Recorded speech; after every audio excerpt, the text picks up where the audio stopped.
Новый громкий скандал в Белом доме. В Вашингтоне заговорили о проигрыше Украины и необходимости сдать территории Путину, а страны Центральной Азии договариваются с Кремлем. О чем? В эфире «Нехта» самые важные и интересные новости к этому часу. Новые территории Украины. Зеленский впервые заявляет о ВСУ под Белгородом и контролем над российскими землями. Каков масштаб? Секретный штаб украинских и американских войск в Германии, бывший главком ВСУ, выдал тайну, как США и Украина планировали операции против российских войск. Детали. Война против своих. В Белом доме новый раскол. Трампа просят остановиться. В недоумении даже Маск. Почему? Друзья, всем привет! Буду рад вашему лайку, подписке и репосту. Вы прекрасно знаете, что для нас это очень важно. Оставляйте также свои комментарии и спасибо вам за обратную связь. Об актуальных и важных событиях прямо сейчас начинаю. Украина расширяет свой контроль над российскими территориями. Под украинский флаг перешли не только квадратные километры Курской области, но уже и Белгородской. Теперь это официально подтвердил Зеленский. Заявил об этом впервые, спустя лишь несколько недель после того, как українські воєнні відкрили новий фронт. Окремо доповідав сьогодні головком Олександр Сирський. Фронт, наша присутність на Курщині та наша присутність в Білгородській області. Продовжуємо вести активні дії в прикордонних районах на території ворога. І це абсолютно справедливо. Війна повинна повертатись туди, звідки вона прийшла. Головна мета, як і раніше, максимально захистити нашу землю, захистити наші громади на Сумщині, на Харківщині від російських окупантів. Такое признание не осталось незамеченным. The Guardian пишет следующее о заходе ВСУ под Белгород. Российские военные признали, что в марте столкнулись с наземными атаками украинцев в этом регионе. Согласно военному блогу Deep State, который считается близким к украинской армии, украинские войска заняли территорию площадью 13 квадратных километров в российском регионе, недалеко от приграничного села Демидовка. Буквально несколько дней назад и об этом рассказывала команда «Нехта». Первым и большим военачальником, который признал присутствие украинцев в Белгородской области, стал главнокомандующий Объединенными силами НАТО в Европе Кристофер Коволи. Он не назвал количество километров, которые находятся под контролем ВСУ, но уточнил, что украинские военные удерживают хорошие оборонительные позиции. В то же время непростая ситуация на линии фронта в Украине. Украинские военные открыто признают и потери территорий, и позиций, и говорят, что линия фронта не стоит на месте. Россия активизировала свои усилия по продвижению. Я скажу так, місяць тому або навіть півроку тому нам було набагато легше. Тобто виток бойових дій з боку противника, він значно посилився. Це говорить про те, що це трохи дисонує з тим, що ми читаємо зараз в світовій цій порядку денному, з точки зору миру, там, з точки зору домовленостей. І це говорить нам, що найближчий час, дай Боже, щоб ми помилялись, але миру ніякого не буде. Противник підіймає ставки. Противник на перемовинах мураводить, а в той же час, коли одні люди приїжджають там в Саудівську Аравію про щось домовлятись, ніби про мир, інші люди, я думаю, що зараз шукають по всій Росії, там від Таганрогу до Мурманська якогось, нову хвилю м'яса, щоб кинути її ось на Донецький напрям. Тому я до чого кажу це все, ситуація на фронті зараз вчергове дуже-дуже серйозна. Трамп теряет контроль. Он опять недоволен действиями Москвы. Телефонные переговоры с Путиным, судя по всему, не помогают. В Белом доме говорят, что не знают, что происходит. Эмоциональную речь Трамп выдал после того, как журналисты задали вопрос о его торговой войне. И ведь Россия не оказалась под ударом. Почему не вводятся торговые пошлины в отношении России? Итак, причина, по которой мы не говорим о тарифах в отношении России, заключается в том, что мы, по сути, не ведем с Россией бизнес, потому что они находятся в состоянии войны. И я недоволен тем, что происходит с бомбардировками, потому что сейчас они бомбят как сумасшедшие, они бомбят, и я не знаю, что там происходит. Это нехорошая ситуация. Мы проводим встречи с Россией, мы проводим встречи с Украиной, и мы как бы приближаемся к чему-то, но я недоволен всеми этими бомбардировками, которые происходят в последнюю неделю или около того. Ужасно, это ужасно, просто ужасно. О бомбардировках Украины сообщают воздушные силы Украины. Ночь на 8 апреля не была тихой. Россия запустила 46 ударных дронов, из них 9 было уничтожено, 31 БПЛА. Украинские ВС, ВСУ называли беспилотниками-имитаторами, которые не достигли целей и были локационно потеряны без негативных последствий. Кроме того, Украина заявляет об очередном ударе РФ баллистической ракетой «Искандер-М», на этот раз с территории Курска. Секретный штаб ВСУ и США на территории Германии таки существовал. О том, что в Висбадене был так называемый центр принятия решения, подтвердил бывший главком ВСУ Валерий Залужный. О том, как украинцы вместе с американцами действовали сообща на территории Германии, он решил рассказать после большого расследования издания New York Times.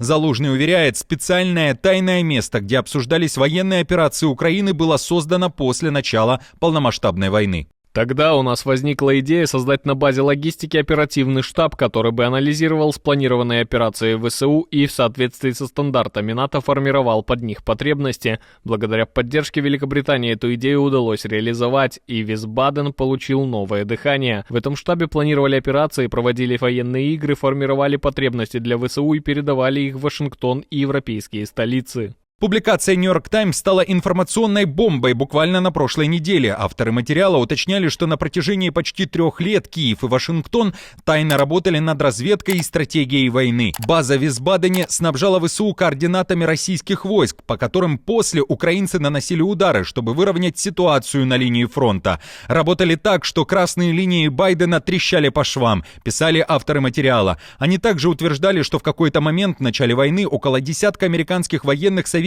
оказались в Киеве. После их группа расширилась до 3 десятков человек, а военным советникам в итоге якобы разрешили отправиться в украинские командные пункты, расположенные ближе к местам боевых действий. Очередной скандал между Вашингтоном и Киевом. В Украине резко отреагировали на заявление конгрессвумен США Виктории Спарц, которая, кстати, при рождении была Викторией Анатольевной Кульгейко и родилась в одном из сел Черниговской области. Это Украина. Нынче Спарц призывает просто отдать России территории. Говорит прямо, это логично, потому что Киев не выигрывает. Я просто не понимаю, как они могут занять такую позицию, чтобы требовать сохранить землю. Если бы они выиграли войну, все было бы совсем по-другому. В украинском МИД не стали много и долго объяснять, что Спарц не права, там ограничились лишь небольшим предложением.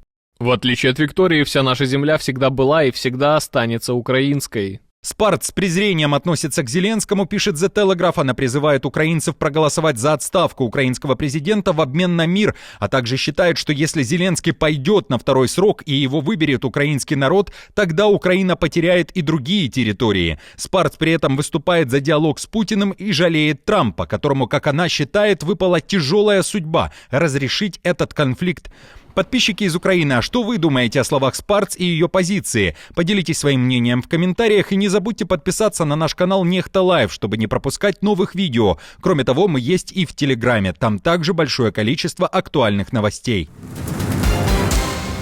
Трамп не щадит близкое окружение и атаковал своих. Кошелек Маска немного похудел, а состояние впервые с ноября стало ниже $300 миллиардов. Причина – торговая война, которую развязал Трамп. Об этом пишет Bloomberg. Авторы материала уточняют, акции Tesla покатились с горы. Маск потерял $4,4 миллиарда. В целом же американский миллиардер, которого пригласили в Белый дом, чтобы возглавить департамент эффективности правительства, оказался 6-м аутсайдером в списке Bloomberg среди 500 самых богатых людей мира, которые понесли убытки из-за действий Трампа. Вашингтон-Пост также пишет, что Маск уже даже напрямую обратился к Трампу с просьбой отменить новые масштабные тарифы, ведь он, как ключевой советник президента и политический донор республиканца, который вбросил сумасшедшие деньги в его предвыборную кампанию, в итоге потерпел фиаско. Западная пресса пишет об очередном скандале в новой администрации.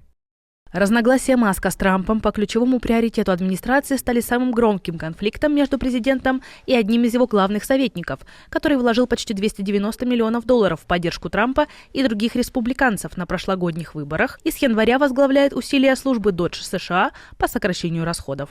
Напомню, что Трамп объявил торговую войну практически всем странам. Целью была защита американской экономики, однако рынки отреагировали падением, пострадала и сама Америка. Кыргызстан борется за своих граждан на территории России. Бишкек обратился к Москве с просьбой повременить с выдворением кыргызстанцев из РФ. А для этого Кыргызстан официально просит Россию продлить срок легализации мигрантов, который истекает 30 апреля 2025 года. Об этом сообщил замглавы МИД Алмаз Имангазиев. Проблема масштабная и срочная. Более 67 тысяч кыргызстанцев уже попали в так называемый реестр контролируемых лиц РФ. Из-за этого у них блокируются банковские карты, дети не могут устроиться в школы, а самих людей могут попросить на выход. До конца апреля у них есть два варианта: или легализоваться, или уехать на родину. Бишкек ведет активные переговоры как с послом, так и напрямую с Москвой. На днях, по словам Имангазиева, обсуждение прошло с вице-премьером РФ Алексеем Аверчуком. Теперь Кыргызстан ждет ответа Кремля. Напомню, что в конце марта Путин также подписал указ, согласно которому граждане Украины, не имеющие так называемых законных оснований для пребывания в России, должны до 10 сентября покинуть страну или же урегулировать свое правовое положение. Это была цитата. Речь, в частности, идет о том, что Путин таким образом пытается выдворить из своих родных домов украинцев, которые оказались в оккупации. Их принуждают получить российские документы, иначе жизни не будет. Контрабандный колокол. На границе Литвы сенсационная находка. Литовские таможенники задержали церковный колокол весом 260 килограммов, который пытался провести гражданин Молдовы. Такой тяжелый и звонкий товар он решил спрятать под мешками в своем автомобиле и очень удивился, когда таможенники попросили документы на этот колокол. Гражданин Молдовы сделал вид, что не знает, о чем речь, и не думал, что для провоза церковного груза нужны разрешительные бумаги. Но самое интересное, Литва выясняет, не принадлежит ли этот колокол Украине. В частности, он мог быть украден с оккупированных территорий. Мужчина уверяет, что это не так, и якобы по просьбе патриархов Кирилла и Николая вез колокол из российского Подольска через Беларусь и Литву дальше, к себе на родину. В настоящее время информация об этом колоколе весом 260 килограмм передана для оценки специалистам по культурному наследию. Судя по надписям на колоколе, он может быть предназначен для чествования православного святого XVII века Речи Посполитой, митрополита Киевского и всея Руси святого Петра Могилы. Число смертных казней в мире снова рвануло вверх. Зафиксирован максимум с 2015 года. В 2024 году, по данным Amnesty International, в мире казнили больше людей, чем за любой другой год последних 9 лет.